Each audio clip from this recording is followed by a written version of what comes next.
Welcome back. So let's bring in our guest, Dr. Ambrose Igboke, the Chairman Guild of Public Affairs Analysts of Nigeria, Enugu State Chapter. He joins us virtually this morning. Dr. Igboke, so who was it for you, the Argentines or the Three Lions during yesterday's semi-final match? Well, from the point of view of empathy, I wanted England to win it because, come on, 60 years. It's a long time. So I was rooting for them, actually. And when they scored the first goal, I was very ecstatic. I don't like the idea of a country, out of all the countries in the world, one particular country taking the World Cup back to back. It's too much of a gift. So I didn't want Argentina to win based on that. And there was rooting for England. But again, just as Geoffrey said, there was a tactical error, Martin at the back just for 30 minutes, just when you still had much as 30 minutes. And something snapped, of course. When Argentina was probing, when they were blocking, they started looping the ball and during area balls. And that was able to give them the victory.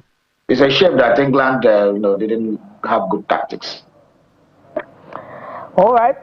We hope that got through, but that was biting. Let's get to the papers now as we begin with New Telegraph newspaper this morning. New Telegraph focuses on a subject that has been topical in the last 2 weeks. State police, governors won't solely appoint police commissioners. That assurance is coming from Abbas. There are some writers here. Says federal police will handle federal crimes. State police, ordinary law.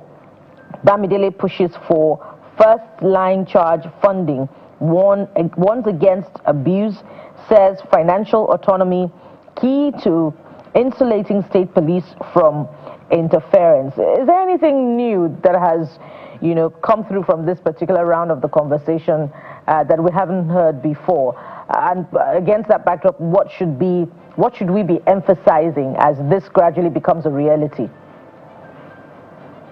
Yeah, if they want state police, I think they should just go for state police. This is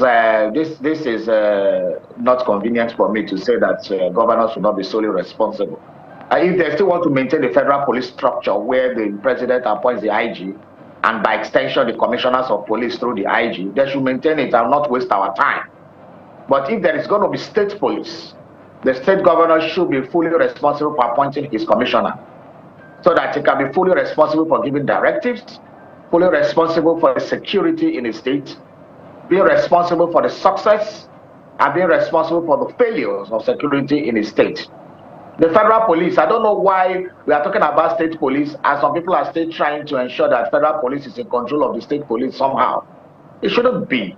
And the state governors should make sure that their representatives of the National Assembly do not support anything that will undermine their collective, authority when it comes to appointment of state police commissioners.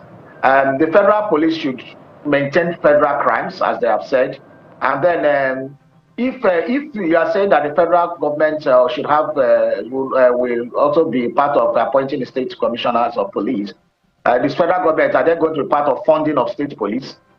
So you cannot want to hold authority and don't have the responsibility of funding.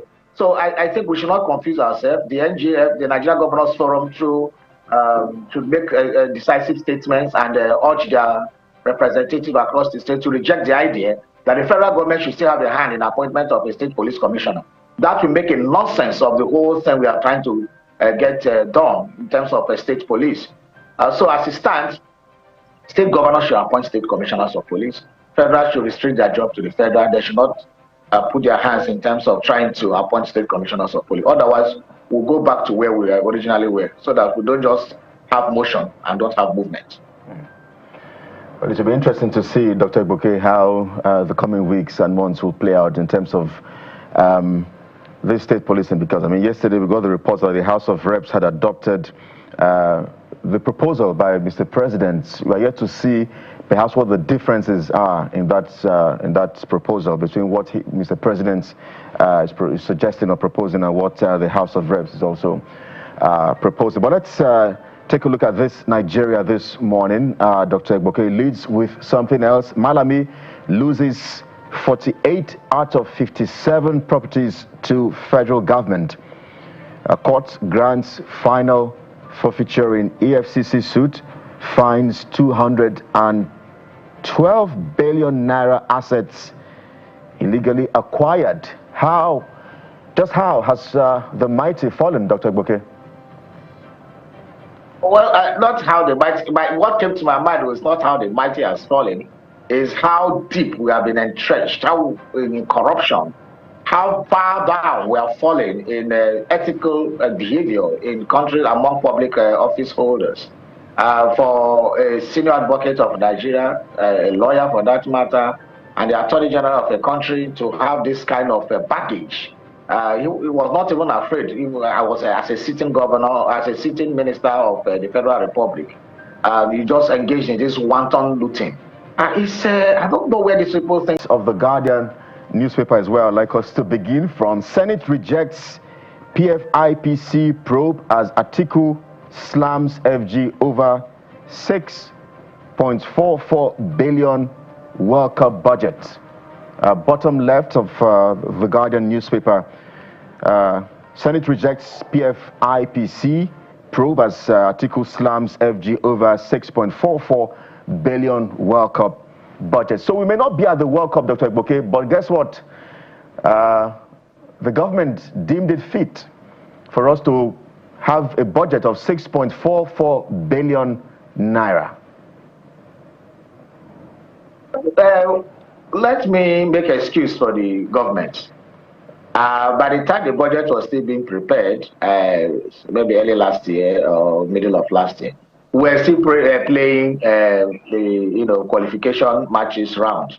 So I think that budget may be predicated on the fact that we may qualify, that we will qualify. And so the budget was put because we won't wait to be qualified before we start budgeting. So it was an anticipatory provision, budgetary provision. Having said that, we were sure that we are not going for the World Cup ever since some months. So the question Nigerians should do is to track that budget, whether it was reformed, whether it was removed, discounted, or whether it was now pushed to another ministry, or whether it was now returned back, returned to the central bank. But we should monitor that such money is not disbursed at all, because if it is, then it will be completely out of line. Again, well, sometimes they may tell you that they are sending people to the World Cup maybe to learn the tactics of Lionel Messi or to know how coaches work. Maybe we have had flimsy excuses like that in the past, where entourage just move and do nothing. But this one is a very critical issue. An anticipatory budgetary allocation that was made because we thought we might qualify for the World Cup. And now that we didn't qualify, that budgetary allocation should be struck out and then maybe reassigned to our health sector is suffering, even sports development is suffering. That thing can be able to build our league. That thing can be able to put playing pitches all around the country for a lot of, in every local government for, young lads to be able to practice football. Football is no longer just a leisure or a hobby.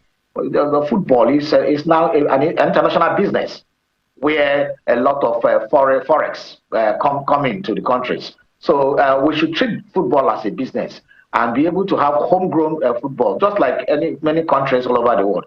Brazil, Argentina, a lot of countries in Europe, they export football talents, and they get a lot of money in return in terms of forex. So it's left for the CSOs, the media, and everybody to keep on tracking that money to see that it does not vanish into thin air. All right, just as we wind down, let's just stay with the Guardian.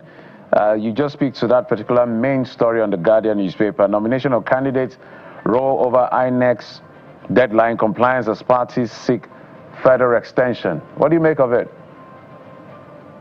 I don't know in the first instance why INEC gave some kind of impossible deadlines. Many people cried against it that that these timelines are too tight. Why can't you relax it a bit?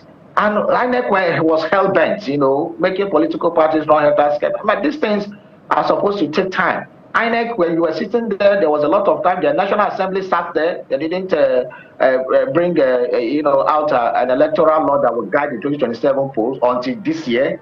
And then INEC now came with impossible timetables and the rest. I think this is unfair on the political parties. It didn't give them enough time to be able to, put themselves together, especially political parties that went into merger, that went into takeovers, that went into alliances. They didn't give them time to settle, and this is unfair.